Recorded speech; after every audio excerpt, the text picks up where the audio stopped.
सच्चे दरबार की जय। जगत जननी माई में सच्चा दरबारी तेरी सबके दुखों को नारी झूलिया बनाने बुला ले भक्तों से मिया तेज जगह दैन है दे में कुलो कुलो अपना आशीर्वाद बनाया हे भगवती सब पे अपने जय प्रसाद बनाया रखना। संध्याकालीन आरती का समय हो गया है और जो जल गई है धूम जल गई है। आप लोग जयकारा लगा दीजिए, माँ के चरणों में अपनी विनती कर लीजिए और जो भी है मन में आपके मन में जो भी सवाल है पूछना है या माँ के चरणों में मिट्टी लगानी है तो उसको ध्यान में रखते हुए आप लोग जयकारा लगा दीजिए। आपके किसी में यहाँ जयकारा लगा दीजिए। बहुत सच्चे दरबार की है जगत जननी माता की जय। माँ सबकी झोलियाँ बना सबकी बना दे दुख दर्द को हरना कष्ट को हरना सबके घर में सुख शांति देना धन भाग्य भंडार देना अतः सुहागिवती देना और सबके घर में माँ दया पैर करना बच्चों में कारोबार में गाय गोत में घर परिवार में हर जगह अपना दया बड़ा हाथ बनाए रखना। तो शक्ति है तेरी शक्ति की उपासना सब करते हैं माँ बिन शक्ति के कुछ भी नहीं है और अपना दया बड़ा हाथ बनाए रखना। भक्ति का महीना चल रहा है, भक्ति का समय चल रहा है और भक्ति की तरफ से यहाँ पे दरबार की तरफ से सबको ढेर सारा आशीर्वाद आप लोग पे दरबार की तरफ से आशीर्वाद 3 महीने में वचन दे रखे हैं और आप लोग को ढेर सारा आशीर्वाद कृपा दया दृष्टि बने रहे भगवती की।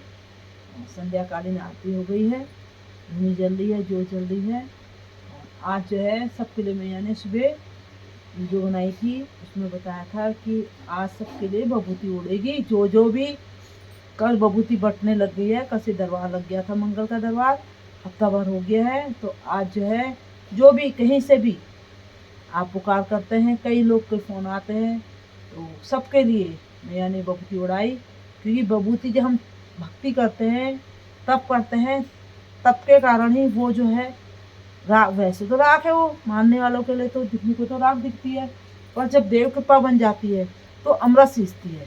वो बहुत बड़ी एक शक्ति के रूप में काम करती है जिसके द्वारा पता चलता है कि देव कृपा का अगर वो काम कर रही है आपके साथ। बबूती है मैया ने उड़ाई और उसी बबूती को हम लगाते हैं, उसी बबूती को उड़ाते हैं तो वही काम करती है। उसमें सारे देवता होंगे, जिस देवता की हमने उपासना करी जो देवता की शक्ति होगी वो देवता की इसमें कृपा बनी रहती है और उस निमित्त काम करेगी।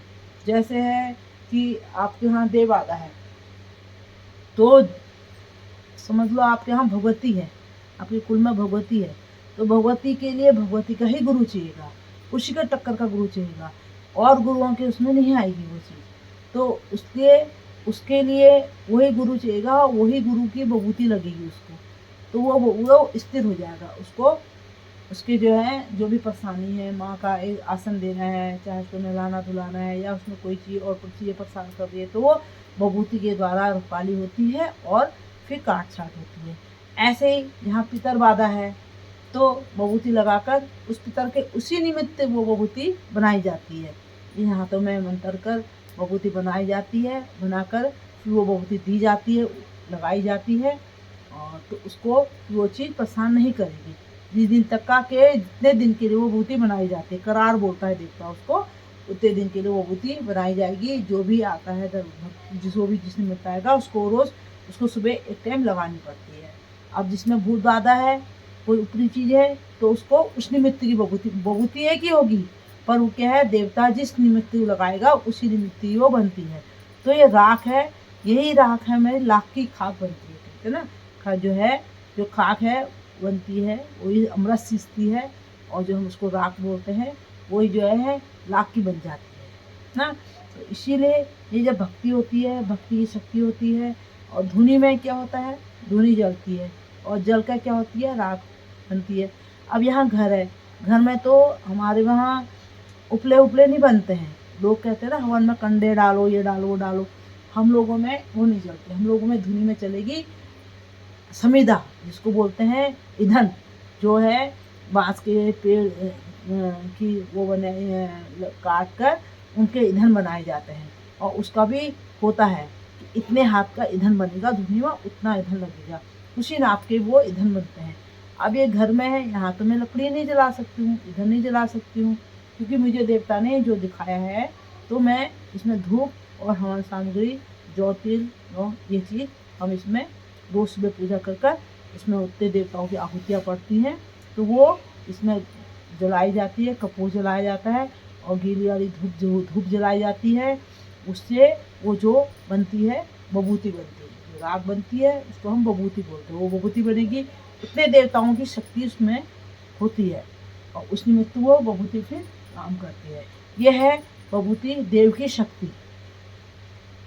देव की शक्ति का आपको आभास कराएगी और उसका प्रमाण देगी कि हाँ यहाँ देव कृपा है और उस निमित्त वो है। खाली कोई भी लगाएगा उससे नहीं करेगी, जिसमें उस देव शरीर को, जिस शरीर को उसने साँचा है, जिस शरीर को उसने अपनी भक्ति से तराशा है, उसी भक्ति के हाथ से ही वो बभूति गरजेगी और बिना उसके और के हाथ से नहीं गरजती है।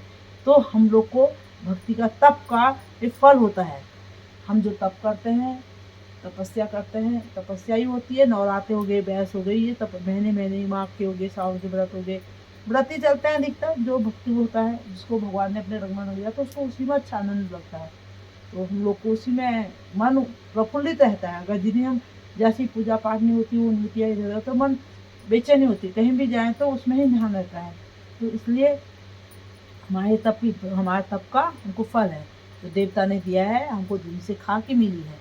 और ये खाक को ही हम जो है राख मिली है, धूनी मिली है, इस धूनी को ही हम जो है अपनी देव की कृपा मानते हैं और उसकी शक्ति मानते हैं। तो उसी से जो है आगे हमको जो दिया है, उसी से हम ये शरीर जो है उपासना के लायक बनता है। और उपासना के बाद जो है ये हमको मोती और बभूति मिलती है और मोती में खुलासा होता है, बभूति से रखाली होती है।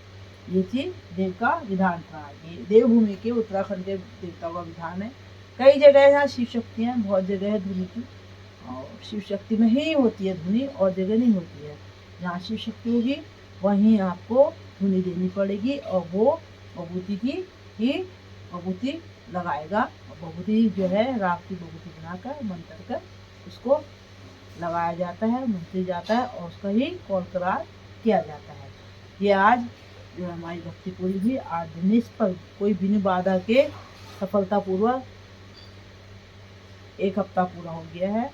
और आज जो है बुधवार हो गया है, तो गुरुवार हो जाएगा। जिस दिन जैसे होता है, स्टेप टू स्टेप खुलता रहेगा, देवता बताता रहता है, विधान खुलता रहता है। कोई चीज़ है, कहाँ का है, क्या है, सब चीज़ वो दिखाता है, बताता है। और हमने उसके निमित्त बैठना है, भक्ति करनी है और तब करना है। तो जब भक्ति करेंगे तब करेंगे, तभी उसकी सिद्धि मिलती है, तभी उसकी कृपा बनती है। और इसमें जो है आप जितनी सादगी में रहोगे, जितनी आप भक्ति करोगे, उतना ही तप मिलेगा। जितनी सादगी रहोगे उतने भक्ति का आनंद होगा और उतनी शक्ति ज़्यादा रहती है। आप जो है इसमें ज़्यादा खान पान और हर चीज़ का नियम बांधने पड़ते हैं, कहीं नहीं जा सकते हैं। जब भक्ति में बैठता है तो एक ही जगह बैठता है। आप ये भी लीजिए कि जितने दिन की भक्ति में बैठा है तो अपनी चौखट से बाहर नहीं जाएगा। उतने दिन की भक्ति में उसको अपनी चौखट पर ही रहना पड़ता है। ये नियम होते हैं, बिन नियमों के कुछ नहीं होता है। जब नियम होंगे, आप नियम को, वो है देवता के नियम है, नियमों पर रहोगे तो ये आपकी भक्ति बरकरार रहेगी और तभी भक्ति की शक्ति मिलेगी, अन्यथा भक्ति भी बेकार हो जाती है। यही देव ज्ञान है और सबको ढेर सारा आशीर्वाद। तो आज मैंने दिया भक्ति का ज्ञान कि भक्ति कैसे होनी चाहिए, किस तरह से होती है, भगवती कैसे बनती है और देव शक्ति क्या होती है और शक्ति की कृपा क्या होती है। जो हमने उसी भक्ति की है, भक्ति के राम को शक्ति मिलेगी और शक्ति की कृपा ये ठहरी कि ये हाथों से दूसरे का भला करने के लिए वो शरीर बन जाता है और उसमें उसकी देव की कृपा रहती है। जिस भी देवता का जो विधान होता है, उस देवता के विधान से हमको चलना पड़ता है। जैसे है गोलजू है, गोलजू का विधान चलेगा वहाँ पर। मैया है तो मैया का विधान, गोरखनाथ जी हैं, स्वयं जी हैं, हर देवता का अलग अलग विधान है, हर देवता का अलग अलग है। जैसे झांसा से में जाते हैं हम तो वहाँ भोग लगता है, वहाँ चावल का दिन में एक टाइम लगेगा भोग, दाल भात सब्जी ये भोग लगता है ना। तो ऐसे ही है, जैसे गोरखनाथ में वहाँ रोड भीड़ चढ़ेगी, वहाँ नमक का भोग नहीं लगता है, रोड भीड़ चढ़ती है। तो ऐसे ही हर देवता का अलग अलग विधान होता है। जैसे मैया को हलवा पूड़ी पसंद है, हलवा का भोग लगेगा, और भैरव जी को भी मीठी का ही भोग लगता है, पोहे लगते हैं और बड़े भी लगते हैं भैरव को, पर नमक नहीं वाला, बिना नमक के। तो वैसे जहाँ तक है हम लोग को में तो पोहे ही दिया जाता है, मीठा ही दिया जाता है, रोटी बनाई जाती है, रोट हो गया, और वे ये चीज़ का साथ ये बनता है। तो हर देवता का अलग अलग विधान होता है, जहाँ जैसा है आप उन विधान के अपने इष्ट को लेते चलिए। अपने विधान से बाहर नहीं चलना चाहिए, किसके कहे में नहीं आना चाहिए। और क्योंकि हर जगह का अलग अलग विधान होता है। मैं बार बार यही कहती हूँ कि जो आपके वहाँ है उसी परंपरा को अपनाइए, उसी को आप लेकर चलेंगे तो सही होगा। दूसरे के उसमें तो आप भटकाव में भी भटकते रह जाएंगे, फिर आपको एक दिशा नहीं मिल पाएगी। भक्ति कर रहे हैं पर दिशा नहीं मिल पाएगी। जो अपने कुल में चलता है, जो अपने इष्ट में चलता है, उससे बाहर नहीं जाइए और ना जाना चाहिए, क्योंकि बताने वाला हर किसका अलग है। कोई आजकल कितने लोग हैं तो जितना जो चलता है वो ऐसे बताएंगे। देवभूमि में बिल्कुल अलग विधान चलता है, अलग। कुमाऊं में और गढ़वाल में ही अलग विधान है, कुमाऊं और गढ़वाल में ही अलग विधान है। जबकि ये कुमाऊं पूरा उत्तराखंड हो गया, तो इसमें कुमाऊं और गढ़वाल दो हैं, पर कुमाऊं गढ़वाल का विधान भी अलग है। कुमाऊं का विधान अधिकतर नेपाल से मिलता जुलता है। नेपाल में विधान जो है वहाँ एक से ही चलते हैं, और बहुत हटकर है जगह, इसलिए तो देवभक्ति है। और आप लोग को ढेर सारा आशीर्वाद। आप लोग के जन्मन में जो भी कुछ है आप पूछ सकते हैं, कमेंट कर सकते हैं। फ़ोन में ज़्यादा नहीं उठा पाती हूँ, आप नीचे लिख सकते हैं कमेंट में क्या पूछना है। और जय माता दी लिखिए, आप जय माता दी करिए, आपको आशीष मिलेगा। जो नित्य उसका आशीर्वाद पाना चाहता है वो लिखता है, और उसके पास ही आप खुद देखेंगे कि उनके रास्ते खुल रहे हैं, और उन पर भगवती की कृपा बढ़नी है, उनके बिगड़े का बन रहे हैं। वो उसका नियम है, वो छठी छाया में आशीष में हमेशा रहती है। जय माता दी, जय श्री राम।